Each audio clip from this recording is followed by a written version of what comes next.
اعوذ باللہ من الشیطان الرجیم بسم اللہ الرحمن الرحیم اللہم صل علی محمد وآل محمد وعجل فرجہم۔ السلام علیکہ یا نبی اللہ۔ ہم اپنا سلام اور درود حضرت ادریس کی خدمت میں پیش کرتے ہیں اور اس عظیم نبی سے اجازت چاہتے ہیں کہ اس سیشن میں وارد ہو سکیں۔ ہم حضرت ادریس علیہ السلام کی ان حاجات کے حوالے سے بات کر رہے تھے جو انہوں نے حضرت عزرائیل علیہ السلام یعنی ملک الموت کے سامنے پیش کی، اور ملک الموت نے خدا کی اجازت سے اور اذن سے ایک ایک حاجت کو پورا کیا۔ اب ان حاجتوں میں سے ہم نے 2 حاجتیں آپ کی خدمت میں پیش کی۔ ایک یہ حاجت تھی کہ حضرت ادریس علیہ السلام چاہتے تھے کہ وہ آسمان کی طرف حرکت کریں اور آسمان میں سیر کریں۔ دوسری حاجت جو کہ بہت ہی اہم حاجت تھی، البتہ ساری حاجات جتنی بھی حاجات حضرت ادریس علیہ السلام نے حضرت عزرائیل سے طلب کی اور خدا نے حضرت عزرائیل کے ذریعے ان حاجات کو پورا کیا، ان تمام حاجات کے اندر ہمارے لیے ایک تربیتی سیرت موجود ہے۔ یہ وہ حاجات ہیں کہ ایک آپ یوں سمجھیں انسان کامل کی حاجات ہیں۔ انسان کامل کی حاجات یعنی انسان کی حقیقی حاجات، یعنی میری اور آپ کی حاجات اس سنخ سے ہونی چاہیے، اس ٹائپ کی حاجات ہونی چاہیے، تب جا کر میں اور آپ کامیاب ہو سکتے ہیں، دنیا میں بھی آخرت میں بھی۔ اگر یہ حاجات ہماری زندگی کے اندر آ جائیں تو ہماری دنیا بھی آباد ہو سکتی ہے، آخرت بھی آباد ہو سکتی ہے۔ اب دوسری حاجت جو حضرت ادریس علیہ السلام نے طلب کی، وہ موت کو چکھنا۔ کل نفس ذائقۃ الموت، ہر نفس موت کو چکھنے والا ہے۔ حضرت ادریس علیہ السلام کی یہ حاجت بھی قبول ہوئی اور انہوں نے موت کو چکھا، انہوں نے ٹیسٹ کیا کہ ڈیتھ واقعاً ہوتی کیا ہے، موت کی حقیقت کیا ہے۔ اب ان حاجات کے اندر آپ دیکھیں ایک بہت ہی نیچرل فلو ہے۔ انسان کی زندگی کہاں سے شروع ہوتی ہے؟ ہمارے نزدیک دنیا سے شروع ہوتی ہے، ٹھیک ہے؟ ہم اسی کو لے لیتے ہیں فی الحال کہ جب انسان دنیا میں پیدا ہوتا ہے، بڑا ہوتا ہے، اور اس کے بعد اس کی موت واقع ہوتی ہے 50 سال 80 ایئرز کی زندگی گزارنے کے بعد۔ اب موت کے بعد وہ یا تو جنت جائے گا یا جہنم جائے گا۔ حضرت ادریس علیہ السلام کی ان حاجات کے اندر یہ فلو موجود ہے۔ آپ دیکھیں سب سے پہلے انہوں نے موت اختیاری کا سفر طے کیا، یعنی موت کو چکھا انہوں نے، جس کو ہم نے موت اختیاری کی تعبیر سے اس کو بیان کیا تھا۔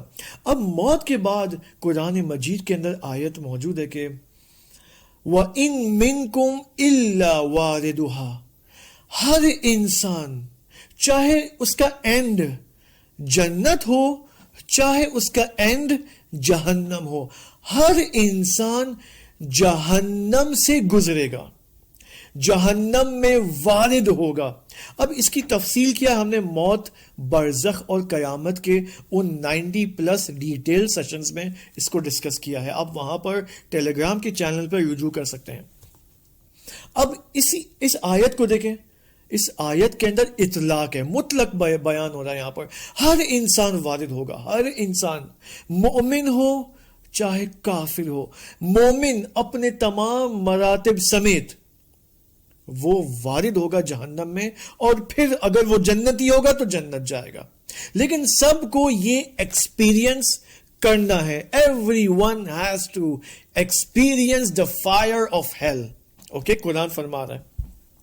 اب حضرت ادریس علیہ السلام کی جو تیسری حاجت تھی وہ یہ تھی کہ انہوں نے حضرت ملک الموت یعنی حضرت عزرائیل علیہ السلام سے تقاضا فرمایا کہ آپ مجھے آتش جہنم دکھائیں، آتش جہنم کو میرے لیے نمایاں کریں۔ حضرت ادریس علیہ السلام نے جب یہ حاجت طلب کی حضرت عزرائیل علیہ السلام سے، تو ملک الموت نے مالک کی اجازت سے، مالک کون ہے؟ مالک یعنی جہنم کے دروازے کا نگہبان، یعنی جہنم کا سیکیورٹی گارڈ، جو سب کو اجازت دیتا ہے کہ okay now you have to enter جہنم، اب تم آؤ جہنم۔ اب جب حضرت عزرائیل نے حضرت ادریس علیہ السلام کی یہ حاجت کو سنا تو اس کے بعد انہوں نے یعنی حضرت اسرائیل نے مالک کو جو کہ جہنم کا نگہبان ہے، جس کے پاس جہنم کے دروازوں کی چابی ہے، آپ یوں سمجھیں، مالک سے اجازت چاہی اور کہا کہ جہنم کو حضرت ادریس علیہ السلام کے لیے نمایاں کریں۔ اب جیسے ہی جہنم کی آتش اور جہنم کا وہ سین حضرت ادریس کے سامنے رونما ہوا، نمایاں ہوا، تو اسی کو دیکھ کر حضرت ادریس بے ہوش ہو گئے۔ اس قدر جہنم کا سین اور جہنم کی آتش اور جہنم کا وہ صحنہ ہولناک تھا، دہشت طاری ہوئی حضرت ادریس پر، وہ بے ہوش ہو گئے اور پھر کچھ مدت بعد ہوش سے واپس آئے، یعنی پھر وہ بیدار ہوئے۔ بس حضرت اب یہ غور سے اس کے اوپر دقت کریں، ہم اس کے اوپر واپس آئیں گے اسی نقطے کے اوپر کہ وَإِن مِّنكُمْ إِلَّا وَارِدُهَا۔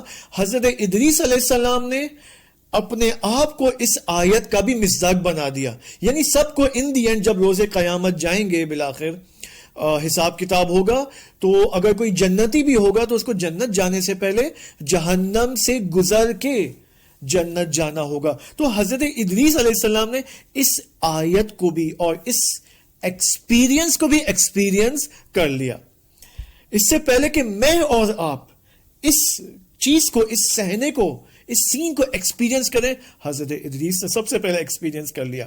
اب اس کے بعد جنت کی باری آتی۔ یہاں پر حضرت ادریس علیہ السلام نے ملک الموت سے تقاضا کیا کہ اب جنت کو میرے لیے نمایاں کریں، مجھے جنت دیکھنا ہے۔ اس کے بعد اب جب رضوان سے، رضوان کون ہے؟ رضوان یعنی جنت کا نگہبان، یعنی جس سے انسان کو اجازت ملتی ہے کہ آپ جنت جا سکتے ہیں۔ جب رضوان سے اجازت ملی تو حضرت ادریس علیہ السلام جنت میں داخل ہوتے ہیں اور وہاں کی نعمتوں سے، کھانے پینوں سے، طعام و شراب جنت سے استفادہ کرتے بہرہ مند ہوتے ہیں اور وہ جنتی لذات کو ایکسپیرینس کرتے ہیں، تجربہ کرتے ہیں۔ اب یہاں پر بہت ہی خوبصورت روایت ہے، واقعاً یہ بہت عالی روایت ہے۔ حضرت ادریس علیہ السلام ملک الموت کو ایک بات کہتے ہیں، فرماتے کہ اے ملک الموت، اب میں اس جنت سے باہر نہیں آؤں گا۔ Okay, don't take me out from this heaven, I want to stay in this جنت فار ایور، ہمیشہ کے لیے۔ یہ اب جنت خلد ہونی چاہیے میرے لیے، ہم فیہا خالدون۔ کیونکہ دو قسم کی جنت ہے نا، ایک وہ جنت جو حضرت آدم علیہ السلام جس میں تھے، وہ جنت خلد نہیں تھی، یعنی وہ ایسی جنت تھی جس میں انسان جب جاتا ہے تو اس کو واپس آنا ہوتا ہے، he has to come out from that جنت and heaven۔ تو حضرت آدم علیہ السلام اس جنت میں تھے، کیونکہ جب اس سے نکلے تو پھر زمین پر ان کا حبوط واقع ہوا۔ لیکن وہ جنت جو انسان قیامت اور حساب و کتاب اور مواقف قیامت اور جہنم سے وارد ہونے کے بعد اور نکلنے کے بعد اس جنت میں جاتا ہے تو وہ جنت خلد کہلاتی ہے۔ ایسی جنت کے انسان اگر چلا گیا تو اب واپس باہر نہیں آ سکتا۔ حضرت ادریس علیہ السلام فرماتے کہ میں اب اس جنت سے باہر نہیں آؤں گا۔ اب بہت ہوشیار ہے حضرت ادریس علیہ السلام، واقعاً انہوں نے اس نیچرل فلو کو طے کیا، موت سے لے کر جہنم، مواقف قیامت اور جہنم سے جنت۔ اب یہاں پر اسی بہشت اور جنت کے حوالے سے اب یہاں پر ہمارے لیے کوشچن ہے کہ اب کیا ہوگا؟ کیا حضرت ادریس علیہ السلام کو جنت سے دوبارہ نکالا جائے گا، نہیں نکالا جائے گا؟ سسپینس ہے یہاں پر ہمارے لیے۔ اب قصص الانبیاء کی کتاب میں شیخ صدوق رحمت اللہ علیہ کی جانب سے ایک روایت یہاں پر نقل ہوتی ہے کہ حضرت ادریس علیہ السلام نے اس ٹرمینالوجی کو اور اصطلاح کو غور سے سنیں جو میں یہاں پر کہنے والا ہوں۔ حضرت ادریس علیہ السلام نے ملک الموت کے سامنے احتجاج کیا۔ احتجاج سے مراد وہ پاکستانی اور دنیاوی احتجاج نہیں ہے، پروٹیسٹ، نو یہ والا نہیں ہے۔ احتجاج یعنی دلیل لے کے آنا، منطقی عقلی استدلال لانا، اپنے آپ کو ثابت کرنا کہ یس آئی ہیو دا رائٹ مثلا ٹو اسٹے ان جنت اور اب آپ مجھے جنت سے باہر نہیں نکال سکتے. اب دیکھیں حضرت ادریس علیہ السلام کیسے احتجاج کرتے ہیں ملک الموت کے سامنے. بہت خوبصورت. میں عربک روایت اور متن بھی لے کے آؤں گا اور ساتھ ساتھ آپ کے لیے ترجمہ بھی کروں گا. حضرت ادریس علیہ السلام فرماتا ہے یا ملک الموت ما کنت لأخرج منها ان اللہ تعالی کل نفس ذائقۃ الموت. میں اب یہاں سے نہیں نکلوں گا. کیوں؟ میرے پاس 2 یا 3 آیتیں ہیں, دلیل ہے میرے پاس. کیونکہ خدا نے فرمایا ہے, حضرت ادریس کی زبانی خدا فرماتے ہیں کل نفس ذائقۃ الموت, ہر نفس, ہر انسان موت کو چکھے گا. وقد ذقتہ, اور میں نے موت کو چکھ لیا.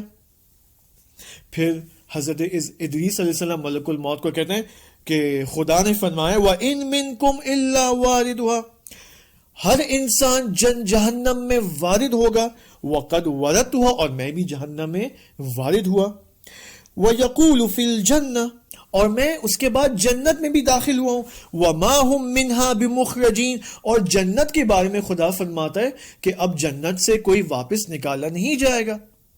تو حضرت ادریس علیہ السلام فرمانے کہ دیکھیں حضرت ادریس بہت, میں نے کہا نا, کلیور ہے, بہت ہی ہوشیار نبی ہیں. ان کو احتجاج کرنے آتا ہے ملک الموت کے سامنے.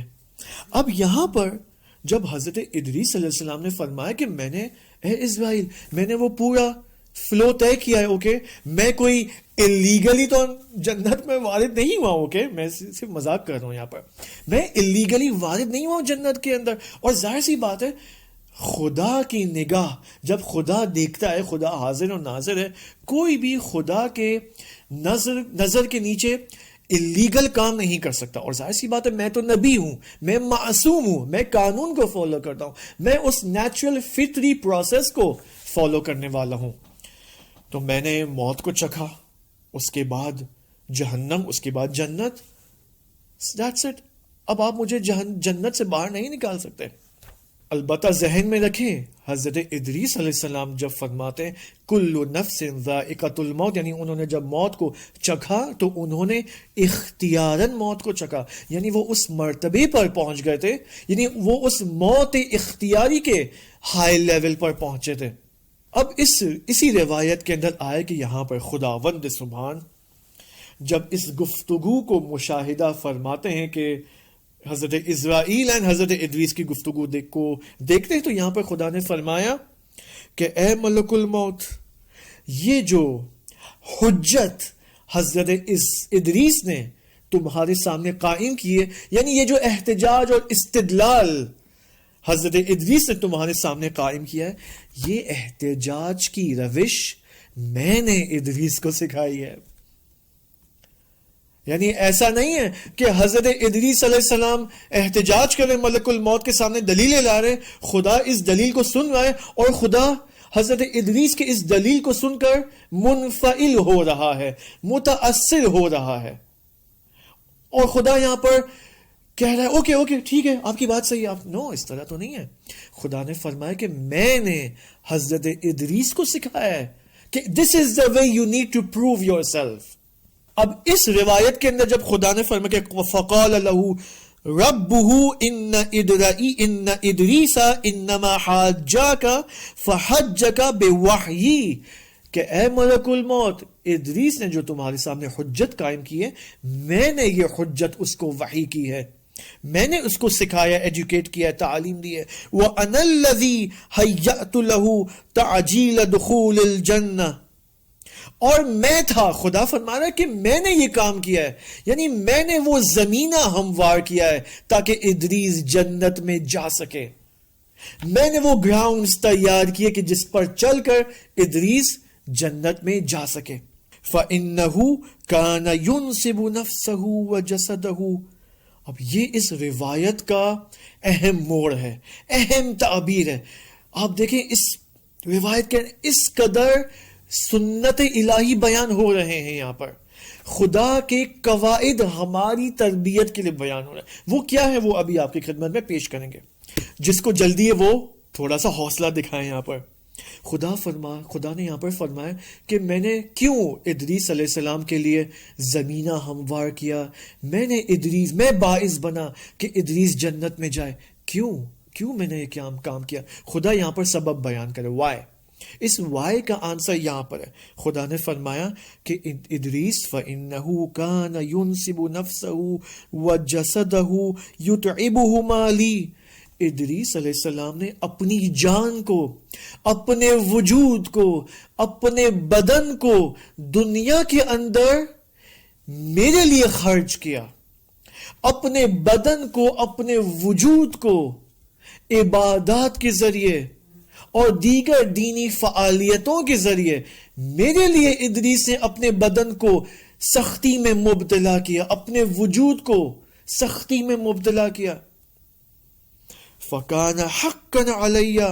تو یہاں پر ادریس کا حق میری گردن پر ہے کہ کیا وہ حق کیا ہے کہ ان اعوذہ من ذلک الراحۃ والطمأنینہ، کہ میں ادریس کے لیے اس سختی کے عوض میں، اس سختی کے بدلے اس کو اب راحتی، آسانی اور اطمینان کی زندگی عطا کروں. اس وجہ سے میں نے اس کو جنت میں داخل کروایا. وَأَنْ أُبَوِّئَهُ بِتَوَاضُعِهِ لِي وَبِصَالِحِ عِبَادَتِي مِنَ الْجَنَّةِ مَقْعَدًا وَمَكَانًا عَلِيًّا. اور چونکہ ادریس نے میرے محضر میں تواضع دکھایا، خشوع اور خضوع سے پیش آیا، اور چونکہ اس نے اپنی زندگی میں اعمال صالحہ کو انجام دیا، تو میں نے اس خضوع اور خشوع کے بدلے اور ان اعمال صالحہ کے بدلے اس کو یعنی ادریس کو جنت اور بہشت میں ایک بالا مقام عطا کیا، ایک عالی رتبہ عطا کیا. بس یہاں پر دو چیزیں ہیں ہمارے لیے. ایک، خدا نے فرمایا کہ میں وہ تھا، I did this. میں نے در حقیقت ادریس کے لیے جنت میں جانے کے لیے وہ وسائل اور اسباب اور گراؤنڈز تیار کیے، فراہم کیے. نہ یہ کہ ادریس کے احتجاجات اور استدلال کی وجہ سے میں خدا غافل گیر ہو جاؤں. نو، خدا تو کبھی غافل گیر، منفعل، متاثر نہیں ہوتا کسی سے. دوسری بات، آپ دیکھیں اگر انہی سیشنز کے اندر، پچھلے سیشنز میں انقطاع کا لفظ استعمال کیا تھا. انقطاع کا لفظ کس چیز کے لیے میں نے استعمال کیا تھا؟ انقطاع یعنی ڈسکنیکشن، لا تعلقی دنیا سے. چونکہ حضرت ادریس علیہ السلام نے اس قدر ریاضتوں کے ذریعے، عبادات کے ذریعے، اذکار اور اوراد کے ذریعے، تبلیغات کے ذریعے، اس معاشرتی عبادت کے ذریعے اس قدر وہ انقطاع تام کے مقام تک پہنچ چکے تھے، اس قدر وہ دنیا سے لا تعلق ہو چکے تھے کہ انہوں نے موت کو چکھ لیا، موت اختیاری کو. در حالی کہ اگر آپ دیکھیں ادریس کی موت بعد میں لکھی ہوئی تھی، لیکن اس اجل سے پہلے انہوں نے موت کو چکھ لیا اپنے اختیار سے، وہ تقاضا کر کے. اس کے بعد انہوں نے آتش جہنم کو بھی دیکھا، ایکسپیرینس کیا، چکھا انہوں نے. اس کے بعد جب آتش جہنم کی عظمت کو دیکھا، بعد میں وہ بہشت میں داخل ہوئے اگلے مرحلے میں. پھر خدا نے فرمایا کہ یہ میں نے ادریس کے لیے فراہم کیا ہے. اس سے پہلے کہ میں نے ادریس کے لیے جنت لکھی ہوئی تھی. ظاہر سی بات ہے ادریس نبی ہیں، ان کو ان دی اینڈ جنت جانا ہے. لیکن اس سے پہلے کہ جنت اور موت کی وہ تاریخ فراہم ہو جائے، وہ دن آ جائے کہ ملک الموت خود جائے اور ادریس علیہ السلام کی روح قبض کرے، ادریس خود میرے محضر میں آیا. ادریس خود ملک الموت کے محضر میں آیا، جہنم اور جنت کے محضر میں آیا. دیکھیں یہ بہت بڑی بات ہے. یہ کیا ہمارے لیے یہ ممکن ہے؟ کیا ہم کبھی سوچ سکتے ہیں کہ میں اور آپ اختیار سے، اپنے ارادے سے ان ڈیسیشنز کو لیں کہ خدایا مجھے موت اختیاری کے مقامات عطا فرما. البتہ یہاں پر بات سوسائڈ کی نہیں ہو رہی ہے، خدایا تو مجھے موت عطا فرما. نو، خدا دین اسلام فرماتا ہے کہ آپ لمبی عمر کا تقاضا کرو خداوند سبحان سے، لیکن اس لمبی عمر کے ذیل میں ان کمالات کو طے کرو جو حضرت ادریس علیہ السلام نے طے. میں نے آپ کو علامہ طباطبائی کی مثال دی اگر آپ کو یاد ہے. یہاں پر تربیتی نقطہ یہ کہ میں اور آپ حضرت ادریس علیہ السلام کی سیرت پر چلتے ہوئے دنیا سے منقطع ہو جائیں. اس موبائل سے استفادہ کریں, اس کھانے پینے سے استفادہ کریں, دنیاوی لذات, پلیجرز جس کو اللہ نے حلال قرار دیا ہے, ہم ان سے بخوبی استفادہ کریں, لیکن ان سے محبت اختیار نہ کریں, منقطع ہو کر ان سے استفادہ کریں. یہ اصل مقصد ہے. اب وہ سنت الہی یہاں پر کیا ہے جو اس حدیث میں ہمیں بیان ہوئی ہے, بہت اہم ہے. دو اہم سنت الہی یہاں پر موجود ہے کہ اگر انسان اس دنیا میں رہتے ہوئے اپنی شہوت اور غضب کو فالو نہ کرے, اپنی شہوت اور غضب کی اطاعت نہ کرے, بلکہ ان دونوں کو اپنے کنٹرول میں لے کر آئے, بقول علماء اخلاق کے کہ شہوت اور غضب یہ دو ایسی قوتیں ہیں جو اگر اس تیسری قوت کے حکومت کے اندر آ جائے تو یہ ہمیشہ اعتدال میں رہے گی. وہ تیسری قوت کیا ہے؟ اگرچہ وہ پہلی قوت ہونی چاہیے رتبے کے اعتبار سے, وہ قوت عقل کی قوت, یعنی شہوت اور غضب در حقیقت عقل کی حکومت کے تحت آ جانے چاہیے. یعنی اگر انسان اپنی عقلانی تربیت نہ کرے تو یہ شہوت اور غضب کبھی بھی آؤٹ آف کنٹرول جا سکتے ہیں اور طغیان کا شکار ہو سکتے ہیں. لہذا یہاں پر اگر انسان سنت الہی یہاں پر یہ قاعدہ الہی یہاں پر یہ کہ اگر انسان دنیا میں اپنی شہوت اور غضب کی لذتوں سے ان کا اسیر اگر نہ ہو تو خداوند سبحان اس سختی کے عوض میں اس کو کچھ عطا کرے گا. دیکھیں یہاں پر روایت کی بھی تعبیر کیا ہے کہ میں نے ادریس علیہ السلام کو ان سختیوں کے عوض میں راحتی اور اطمینان عطا فرمایا جنت کے اندر. تو خداوند سبحان کی یہ سنت ہے کہ اگر ہم اس دنیا کے اندر, کیونکہ گناہ سے بچنا یہ سختی ہے, اس کے اندر میرے سامنے نامحرم ہے, میں نہیں دیکھوں اس کو, اس میں سختی ہے. مجھے اوور کھانے کا دل چاہ رہا ہے, پر خوری کا دل چاہ رہا ہے, کتنی اچھی بریانی مثلا فلاں نے بنائی ہے, میرا دل چاہ رہا ہے کہ میں 3 پلیٹیں کھا جاؤں. خوب منع ہے, یہ غلط ہے, یہ شہوت ہے. یہ 1 پلیٹ سمجھ میں آتا ہے, 2 پلیٹ سمجھ میں آتا ہے. ہاں ایکسیپشنل کیسز ہے کہ جہاں پر ممکن ہے انسان کو کسی ڈاکٹر نے کہا ہو, اس کی بات نہیں ہو رہی, ہم نارمل بات, کسی کو 3-4 پلیٹس کھانے کا دل چاہ رہا ہے, یہ شہوت ہے. اس سے بچنا سختی ہے انسان کے لیے. اگر انسان اپنی نفس کی پیروی نہ کرے, گناہوں سے بچے, تو خدا اس کو ایک عوض عطا فرمائے گا. وہ عوض کیا ہے؟ دنیاوی زندگی میں, اسی دنیاوی زندگی میں آرامش, سکون اور اطمینان کی لائف ہوگی. بے شک انسان کو اقتصادی سختیاں اس کو نصیب ہو, مبتلا ہو جائے, مریض ہو جائے, جو کچھ بھی ہو, انسان سکون کی زندگی گزارے گا, اور اس سے بالاتر سکون اس کو وہاں پر اس اخروی لائف میں اس کو عطا ہوگا. یہ پہلا قاعدہ. دوسرا قاعدہ جو اس حدیث میں بیان ہوا ہے وہ یہ کہ ہر وہ انسان جو خدا کے محضر میں, ہم اس وقت خدا کے محضر میں ہیں نا, 24 گھنٹے اللہ کے محضر میں ہیں, اگر ہم خدا کے محضر میں تواضع دکھائیں اور عمل صالح کو مسلسل انجام دیں تو خدا جنت کے اندر مجھے اور آپ کو ایک عالی مقام عطا فرمائے گا. یعنی جنت میں میرا اور آپ کا مقام کوئی معمولی مقام نہیں ہوگا, بہت عالی مقام ہوگا. لہٰذا علماء فرماتے کہ اگر انسان واقعی تواضع کو ایکسپیرینس کرنا چاہتا ہے, اپنے اندر ایجاد کرنا چاہتا ہے, تو اس کا ایک طریقہ کار یہ ہے کہ انسان کو جب بھی خدا ایک نعمت عطا کرتا ہے, چاہے وہ لباس ہو, چاہے وہ موبائل, کوئی بھی نعمت ہو, نعمت بہت, چاہے وہ چھوٹی ہو چاہے وہ بڑی نعمت ہو, تو انسان کو جب وہ نعمت ملتی ہے, نصیب ہوتی ہے, تو اس نعمت کے مقابلے میں جدید تواضع دکھائے. مثلا اگر ایک پریکٹیکل مثال آپ کے سامنے پیش کرتا ہوں, شاید زیادہ سمجھ میں آنے لگے ہمیں، وہ یہ کہ اگر مثلا پہلے اگر انسان کا اخلاق اس کے گھر والوں کے سامنے، گھر کے اندر زیادہ اچھا نہیں تھا، یعنی مثلا وہ کبھی کبھی آؤٹ آف کنٹرول ہو کر غصے میں بات کرتا ہے اگر بچوں سے، تو اب اگر خدا نے اس انسان کو نئی نعمت عطا فرمائی ہے، مثلا اسے اولاد عطا فرمائی ہے، اسے نئے کپڑے عطا خدا نے کیے ہیں، یا کوئی بھی نعمت، تو اب وہ جدید تواضع دکھائے، یعنی اب وہ اپنے گھر والوں کے سامنے زیادہ خوش اخلاقی کے ساتھ پیش آئے. اس کو کہتے ہیں تواضع. مومنین کے ساتھ مزید تواضع کے ساتھ پیش آئے. اگر پہلے مثلا یہ نارملی ہمارے ساتھ پیش آتا ہے کہ جب تک کوئی مجھے سلام نہیں کرے میں سلام نہیں کروں گا، یہ میری عادت ہے.